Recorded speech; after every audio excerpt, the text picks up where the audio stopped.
Assalamualaikum warahmatullahi wabarakatuh. Apa kabar kawan-kawan semuanya? Alhamdulillah, mudah-mudahan selalu sehat dalam lindungan Allah Ta'ala. Hari ini kita mulai untuk materi yang pertama, mata kuliah metode penelitian, yakni konsep dasar ilmu pengetahuan. Kita tahu bahwa manusia memiliki sifat keingintahuan yang tinggi, sehingga manusia mengajukan pertanyaan. Pertanyaan-pertanyaan muncul karena keingintahuan tentunya. Pada kondisi ini, manusia sebenarnya ingin mengubah keadaan dirinya dari kondisi tidak tahu menjadi kondisi mengetahui sesuatu. Sekarang muncul pertanyaan, yang manakah yang lebih dahulu muncul? Ilmu atau pengetahuan? Yang manakah yang lebih dahulu muncul? Ilmu dulukah? Atau pengetahuan dulu? Kemudian pengetahuan yang berisi ilmu? Atau ilmu yang berisi pengetahuan? Nanti kita akan jawab di akhir video ini. Kita lanjut dahulu ya. Ilmu pengetahuan atau sains adalah pengetahuan yang diperoleh dengan cara tertentu, yaitu dengan menggunakan cara atau metode yang ilmiah. Jadi dalam hal ini, cara atau metode ilmiah adalah substansi yang penting dalam suatu ilmu. Kemudian kita masuk ke dalam 5 norma dalam ilmu pengetahuan dan penelitian. Perlu kita pahami bahwa sebagai seorang akademisi, seorang mahasiswa, seorang yang memiliki keilmuan, harus memahami ada 5 norma yang terdapat di dalam ilmu pengetahuan.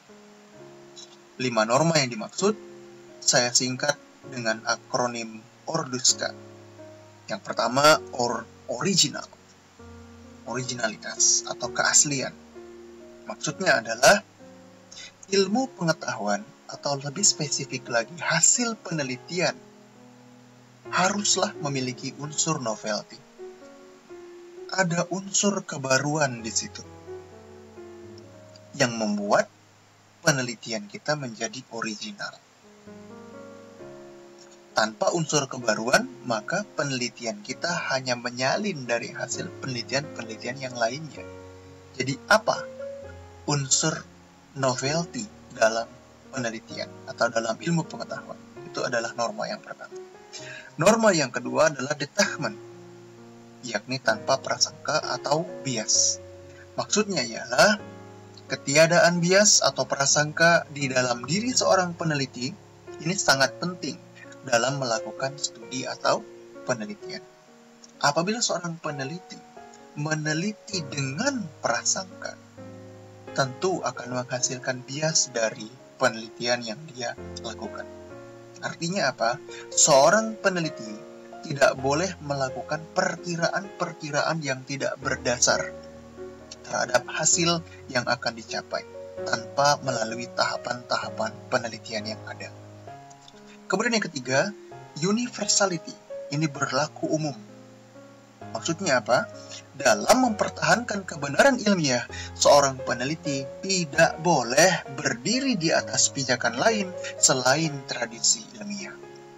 Apabila seorang peneliti melakukan penelitian dengan cara-cara yang berbeda dengan tahapan-tahapan yang diajarkan oleh tradisi keilmuan, maka dia sudah melanggar dari norma ilmu pengetahuan dan penelitian.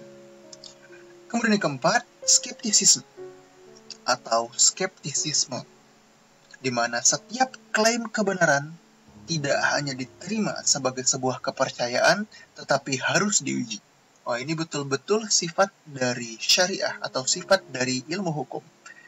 Seorang insan hukum tidak boleh mudah percaya terhadap sesuatu hal. Sikap skeptis, sikap curiga harus selalu ada. Setiap klaim kebenaran tidak hanya diterima sebagai sebuah kepercayaan, tetapi harus diuji terlebih dahulu kebenarannya dan harus dipastikan. Kemudian kelima, accessibility. Accessibility adalah terbuka untuk umum. Maksudnya ialah semua temuan, hasil penelitian dan pengetahuan ilmiah itu harus bisa diakses oleh orang banyak. Ia harus terbuka untuk umum. Ini 5 norma yang harus dipahami dan kawan-kawan semua harus hafal sebagai seorang akademisi yang akan melakukan penelitian baik nanti dan di masa yang akan datang. Ada original, detachment, universality, skeptisisme, dan accessibility. Baik, masyarakat awam sering sekali mengalami kesalahpahaman terhadap ilmu pengetahuan yang ada. Paling tidak ada 4 macam kesalahpahaman tentang ilmu pengetahuan. Secara sepintas, secara umum, kita pelajari. Yang pertama, ada anggapan bahwa tujuan sains, tujuan ilmu pengetahuan adalah mengumpulkan fakta. Ini keliru, kawan-kawan. Fakta memang merupakan bahan baku sains yang paling esensial. Akan tetapi fakta saja, tanpa ada pengorganisasian fakta-fakta, maka ia tidak ada gunanya. Kemudian yang kedua, sains tidak pernah mampu menjelaskan kejadian atau gejala alam secara utuh dan menyeluruh. Ini suatu kebenaran. Memang demikianlah keterbatasan sains. Setiap penemuan baru dalam sains selalu menimbulkan pertanyaan baru yang menuntut jawaban yang baru pula. Yang ketiga, kebenaran ilmu pengetahuan dianggap atau diharapkan absolut dan abadi. Ini tidak benar. Sebab kebenaran saintis selalu terbuka untuk dipertanyakan, diuji, direvisi, atau ditukar. Artinya ialah hasil dari penelitian misalnya ya, itu bukan sesuatu yang final, masih terbuka untuk dipertanyakan, diuji, direvisi, ataupun ditukar. Yang terakhir, yang keempat, sains harus memiliki manfaat praktis. Ini anggapan yang juga tidak benar, sebab ilmuwan mencari ilmu pengetahuan bukan membuat teknologi. Ini kesalahpahaman orang awam di luaran tentang ilmu pengetahuan. Berbicara mengenai metode, ada 2 macam metode. Ada metode ilmiah dan ada metode non-ilmiah. Yang kita harapkan untuk dipelajari lebih detail di sini adalah metode ilmiah, karena metode penelitian merupakan bentuk metode ilmiah. Metode ilmiah atau scientific method adalah cara atau jalan untuk mencari ilmu pengetahuan dengan mengikuti suatu struktur logis ilmiah. Struktur logis metode ilmiah dimulai dari perumusan masalah, diikuti dengan pengumpulan data yang relevan, diteruskan dengan analisis data dan interpretasi temuan, serta diakhiri dengan penarikan kesimpulan terhadap temuan atau hasil. Ini adalah struktur logis metode ilmiah. Adapun metode non-ilmiah, ia tidak memiliki tahapan sistematis sebagaimana yang dijumpai dalam metode ilmiah. Untuk membedakannya, saya sudah membuat tabel perbandingan antara metode ilmiah dan metode non-ilmiah. Dalam metode ilmiah, permasalahan harus dirumuskan secara jelas, spesifik, dan variabel-variabel yang akan diteliti harus terlihat jelas. Sedangkan metode non-ilmiah, permasalahan sering tidak jelas, tetapi bersifat umum dan sumir atau kabur. Dalam metode ilmiah, jawaban yang diberikan terhadap permasalahan harus didukung dengan data-data. Sedangkan dalam metode non-ilmiah, jawaban apapun tidak perlu didukung dengan data. Metode ilmiah, proses pengumpulan data, analisis data, dan penyimpulan harus dilakukan secara logis dan benar. Sedangkan dalam metode non-ilmiah, tidak ada proses pengumpulan data, analisis data, dan penyimpulan yang logis dan benar, meskipun ia ditutup dengan suatu kesimpulan.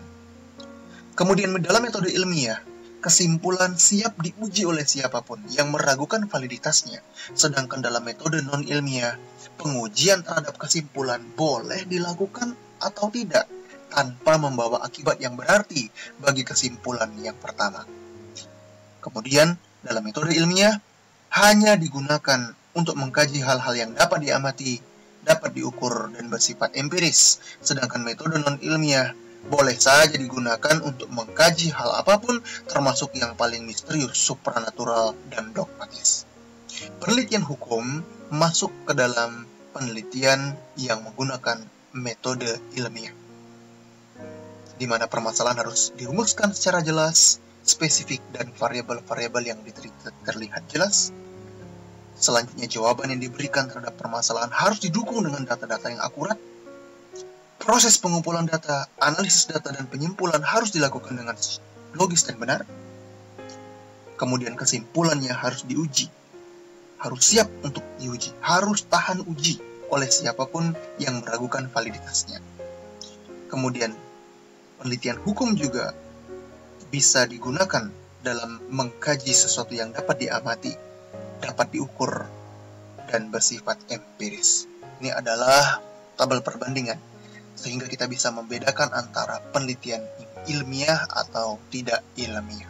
Termasuk suatu isu yang muncul, apakah ini bisa dikaji dengan metode ilmiah atau ini bersifat non-ilmiah.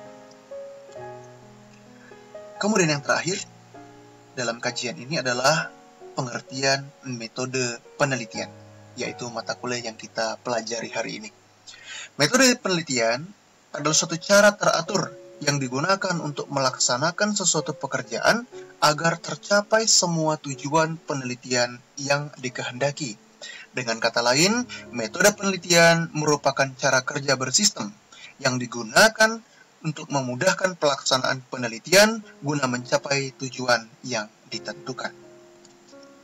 Metode penelitian merupakan salah satu cabang dari ilmu filsafat, spesifik kepada epistemologi, di mana ia dijadikan alat di dalam sistem pengetahuan untuk mengungkap fakta-fakta yang empiris, rasional, universal, dan dapat dipertanggungjawabkan.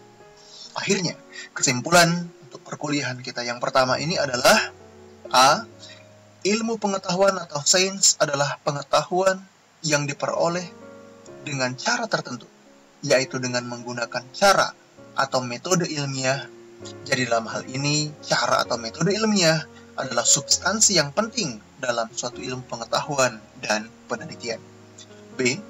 Terdapat 5 norma ilmu pengetahuan dan penelitian, yaitu original, detachment, universal, skepticism, dan accessibility. C. Pengertian metode penelitian yaitu suatu cara teratur yang digunakan untuk melaksanakan suatu pekerjaan agar tercapai semua tujuan penelitian yang dikehendaki. Dengan kata lain, metode penelitian merupakan cara kerja bersistem yang digunakan untuk memudahkan pelaksanaan penelitian guna mencapai tujuan yang ditentukan. Kembali ke pertanyaan kita yang di awal tadi. Ilmu berisi pengetahuan atau pengetahuan yang berisi ilmu? Jawabannya adalah ilmu yang berisi pengetahuan. Sebab pengetahuan hanya sebatas pengetahuan saja, sedangkan ilmu itu adalah pengetahuan yang sudah melalui proses sistematisasi, pengujian, pembuktian, sehingga menjadi sebuah ilmu. Jadi ilmu yang berisi pengetahuan itu adalah kalimat yang betul dari pertanyaan yang diajukan di awal tadi. Itu saja kawan-kawan untuk pertemuan yang pertama ini. Terima kasih banyak atas perhatiannya. Mohon maaf atas segala kekurangannya. Mudah-mudahan Allah Ta'ala merahmati kita dan mengampuni kita semua. Sampai ketemu di video-video berikutnya. Tetap semangat dan jaga kesehatan. Wabillahi taufiq wal hidayah. Assalamualaikum warahmatullahi wabarakatuh.